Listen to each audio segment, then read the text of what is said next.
বৃদ্ধি ৰোধ কৰক ইনকলাব জিন্দাবাদ মূল্য বৃদ্ধি ৰোধ কৰিব নোৱাৰা অসম চৰকাৰ হাই হাই খাদ্য সামগ্ৰীৰ মূল্য নিয়ন্ত্ৰণ কৰিব নোৱাৰা অসম চৰকাৰ হাই হাই মূল্য বৃদ্ধি ৰোধ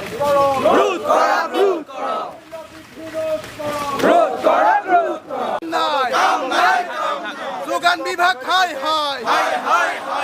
যোগান বিভাগ হাই মূল্য বৃদ্ধি ৰোধ সদৌ অসম ছাত্ৰ সন্থাৰ আহ্বানত আজি সদৌ মাজুলী জিলা ছাত্ৰ সন্থাই আমি এই বিক্ষোভ কাৰ্যসূচী ৰূপায়ণ কৰিছোঁ আৰু বিক্ষোভ কাৰ্যসূচী ৰূপায়ণৰ যোগেদি অসম চৰকাৰ আৰু কেন্দ্ৰীয় চৰকাৰলৈ আমি স্পষ্টভাৱে সকীয়াই দিব খুজিছোঁ যে মূল্য নিয়ন্ত্ৰণ হ'বই লাগিব।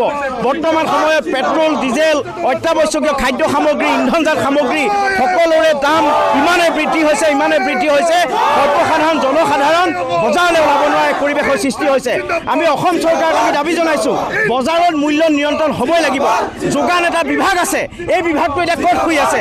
নিৰ্বাচনৰ আগত চৰকাৰে যিসমূহ কথা কৈছিল এতিয়া নিৰ্বাচন জিকাৰ পিছত সম্পূৰ্ণ ইয়াৰ বিপৰীত ছবি আমি দেখিবলৈ পাইছোঁ।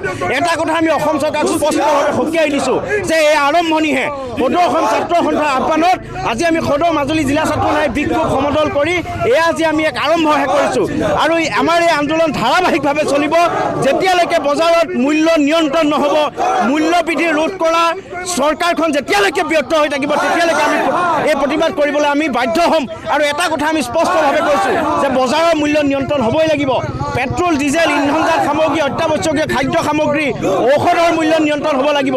বৰ্তমান সময়ত ঔষধৰ যি দাম সেই দামে সৰ্বসাধাৰণ জনসাধাৰণ ৰোগীসকলৰ মাজত এক কঠোৰ চিন্তাত ৰোগীসকলক পেলাইছে, কঠোৰ যন্ত্ৰণাত পেলাইছে এই ৰোগীসকলক। গতিকে এই কথাটো আমি স্পষ্টভাৱে কৈছোঁ যোগান বিভাগে মূল্য নিয়ন্ত্ৰণ কৰিবই লাগিব আৰু যদি যোগান বিভাগ নিয়ন্ত্ৰণ কৰাত খাদ্য সামগ্ৰীৰ মূল্য অত্যাৱশ্যকীয় সামগ্ৰীৰ মূল্য নিয়ন্ত্ৰণ কৰাত যদি ব্যৰ্থ হয় তেতিয়াহ'লে এই প্ৰতিবাদ আমাৰ ধাৰাবাহিক হ'ব।